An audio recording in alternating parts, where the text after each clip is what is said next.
Now, it is officially nonpartisan, but this group works hard to register low-income voters who tend to vote for Democrats.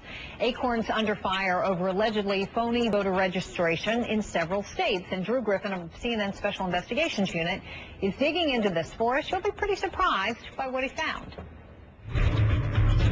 There are 5,000 of them. These? These? Those? And these. They are new voter registration applications turned in by the community organizing group Acorn, which has launched a massive voter registration drive. And with 5,000 applications in this one county dumped on just before the October 6th deadline, it looked to Elections Board Administrator Ruth Ann Hoagland like Acorn was extremely successful until her workers began finding problems. A lot of them? 50%. We had close to 5,000 total from Acorn, and so far we have identified about 2,100. So roughly half of them are bad. Correct. Registered to a dead person, registered as a person who lives at a fast food shop, or just all of them amazingly in the same hand. Yes. All the signatures look exactly the same. Everything on the card filled out looks just the same. Ruth Ann, fraud?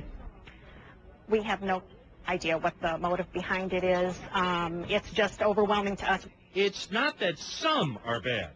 Once they started going through them, every one they looked at was bad. Right.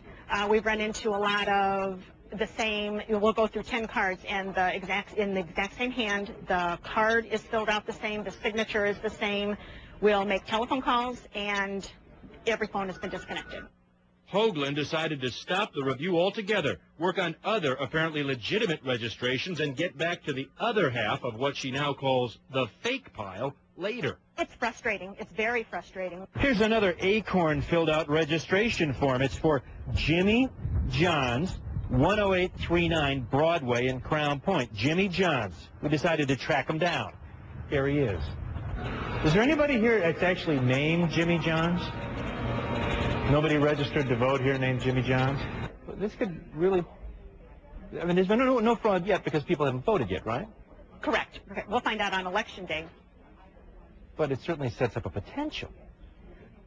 The potential, I suppose, is always there. It's just that the volume. The volume is just incredible. The Elections Board is run by both Republicans and Democrats. Regardless of whose party, you've got a problem with these ballots, these registrations. Both sides, Democrats and Republicans. For us, it's unfortunate.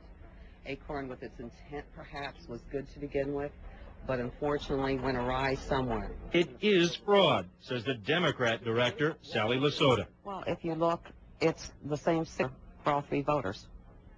It's as though the one individual did 3 separate applications, but put, you can tell the signature. We're not handwriting experts, but what's obvious is obvious.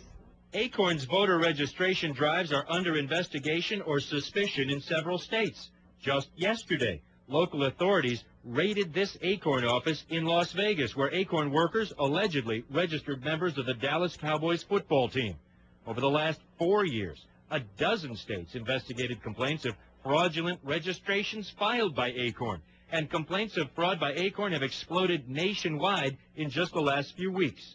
We tried to contact the Acorn director in Gary, Indiana, but when the phone messages went unanswered, we went to the office. It's abandoned. Acorn told us the state director for Indiana Acorn is actually based in this office in Milwaukee, but today we found it empty too. Acorn's attorney in Boston told us allegations his organization has committed fraud is a government attempt to keep the disenfranchised from voting. We believe their purpose is to attack Acorn and encourage and suppress votes. We think that by attacking Acorn, that they are going to discourage people who may have registered with Acorn from voting. Brian Meller says Acorn has its own quality control, has fired workers in the past, including workers in Gary. Despite its past, the Obama campaign gave $800,000 to Acorn to help fund its primary registration drive, and Acorn has endorsed Barack Obama for president. The Obama campaign reacted this afternoon saying it is committed to protecting the integrity of the voting process and said it has not worked with Acorn during the general election. Drew Griffin, though, the campaign, or Obama rather, has worked with Acorn, though, in the past. Is that accurate?